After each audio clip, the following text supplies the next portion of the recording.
আজকে আমরা শিখবো এমএস এক্সেলে কিভাবে ইএমআই ক্যালকুলেশন করতে হয়।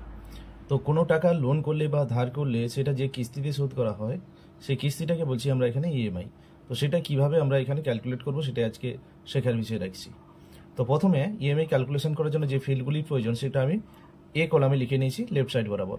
তো প্রথমে রয়েছে প্রেজেন্ট ভ্যালু, যাকে সংক্ষেপে পিভি বলা হয়। এটা অ্যাকচুয়ালি হচ্ছে কত টাকা লোন করা হচ্ছে। তো ধরে নিলাম যে আমি 50,000 টাকা লোন করেছি, তো 50,000 রুপিস আমি এটা বসিয়ে নিলাম। টেনার, সময়সীমা, কত দিনের জন্য লোন করা হয়েছে, ধরে নিলাম যে 2 ইয়ার্সের জন্য লোনটা করেছি।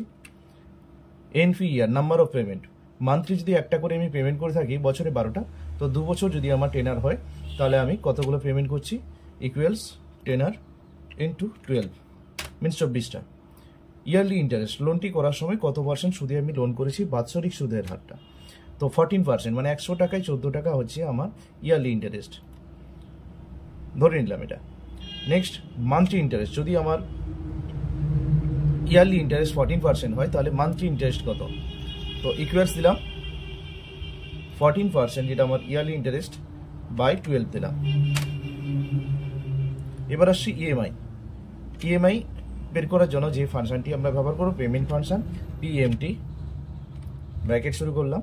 প্রথমে চাইছে রেট, ক্লিক করলাম, মান্থলি ইন্টারেস্ট যেটা সেটাকে রেট বলা হচ্ছে, কমা, তারপরে এনপিইআর, নাম্বার অফ পেমেন্ট 24 ক্লিক করলাম, পিভি, ব্র্যাকেট ক্লোজ, এন্টার।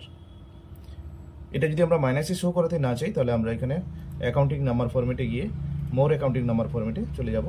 কারো যদি রুপিজের সিম্বল না থাকে, অন্য কোনো ডলার, ইউরো ইত্যাদি থাকে, তাহলে এখানে সিম্বল থেকে চেঞ্জ করে নেবে।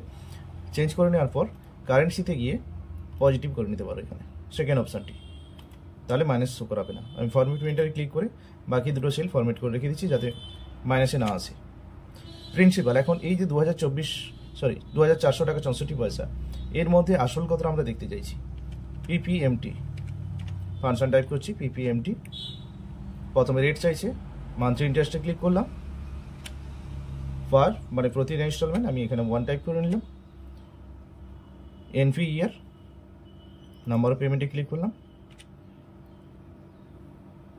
প্রেজেন্ট ভ্যালু, পিভিতে ক্লিক করলাম, এন্টার।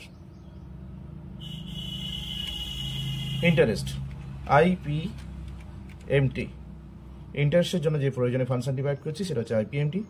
প্রথমে এখানে পিএমটি প্রিন্সিপালের মতো একই জিনিসগুলো চাইছে, রেট, পার 1 টাইপ করে নিলাম, nper, present value, bracket close, enter.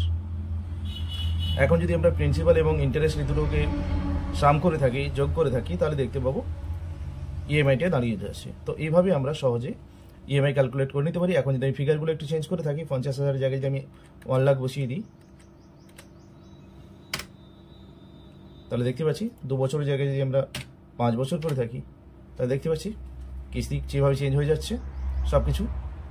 ওকে, এভাবে আমরা ইএমআই ক্যালকুলেশন করব খুব সহজে।